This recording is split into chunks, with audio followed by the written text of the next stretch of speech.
քրեական ենթամշակույթի դեմ արդյունավետ պայքարը կենսական անհրաժեշտություն է Հայաստանի Հանրապետության հետագա զարգացման համար։ Նրա քայքայիչ ազդեցությունը մեր իրականության մեջ բավարար չափով գնահատված չէ եւ այն իր էությամբ հակասոցիալական, հակապետական եւ հակամարտկային ենթամշակույթ է։ Դրա դեմ պայքարը առաջին հերթին կրթական եւ քաղաքակրթական գործիքներով պետք է կիրառվի, բայց եւ իրավապահ համակարգը պետք է ավելի ու ավելի կենտրոնանա այս խնդրի դեմ գործնական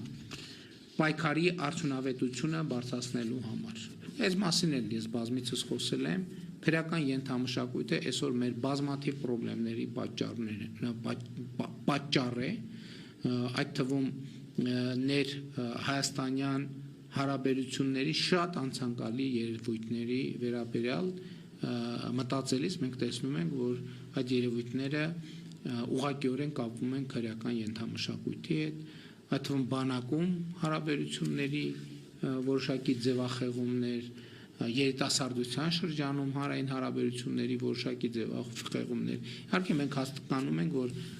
այս խնդրի լուծման համար կարևոր եւ էական նշանակություն ունի պետության